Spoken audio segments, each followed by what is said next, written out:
These two minor hits, but the trouble was, when I wrote that song and made it royal, my whole YouTube got shut down. The whole of my YouTube got shut down. All them thousands of links that people have posted on social media and on internet forums, all cut dead overnight. And this happened every time I wrote a song about the royal family. 3 times this happened.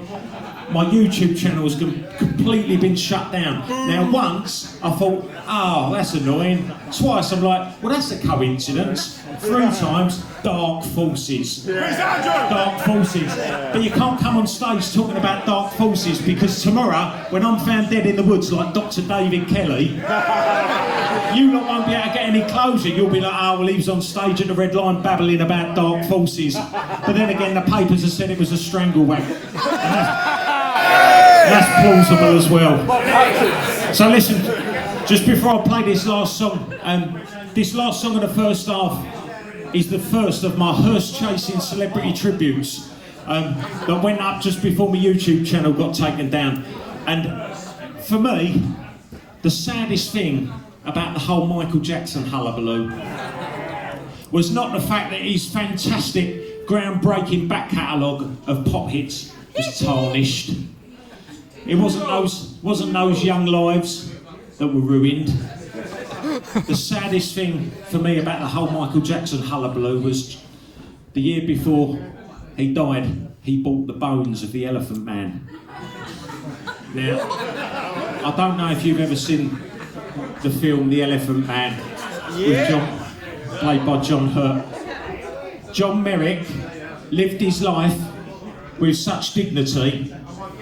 I think the last thing he would have wanted would be to end up as a skeleton in the corner of Michael Jackson's bedroom in Neverland, while a little boy sat on the corner of the bed pulling his bum cheeks apart. And no, I'm going to finish.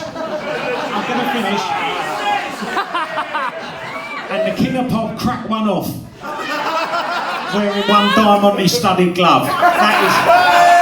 That's the last thing he would have wanted.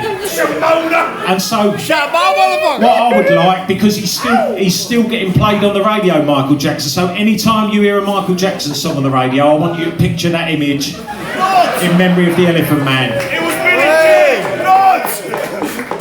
Jean! So this is the last song of the first half, alright?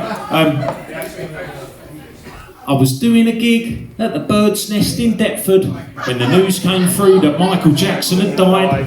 Everyone went quiet. Most people. I didn't know if I should continue. Then suddenly I felt a strange feeling inside. I went to make an announcement, but when I opened my mouth, hee Shimon was all that came out. Then suddenly I realised Michael Jackson was inside me, much like those young boys that we all heard about. My voice went all high and I kept touching my privates.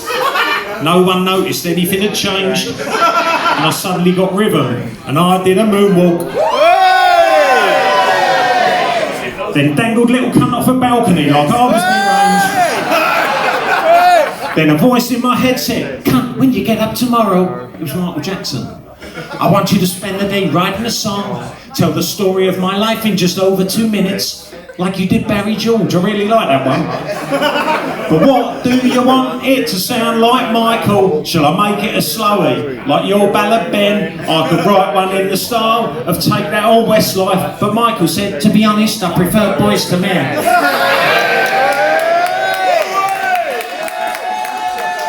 But when you get it finished, put it up on your MySpace. If you get stuck on the lyrics, consult an online thesaurus. Then I realised I'd spent 1.5 minutes setting up the premise, and I had to fit his whole life into one double chorus. Michael Jackson, here's the basic facts. Son, he was born black, he died white, and in the middle he fiddled with kids. Wacko, Jacko, died of a heart attack. He won some awards for his records, he fucked up his face, won £1 billion. He was born black, he died white, and in the middle he fiddled with kids. Thank you very much. Have a little wank and I'll see you in 15 minutes.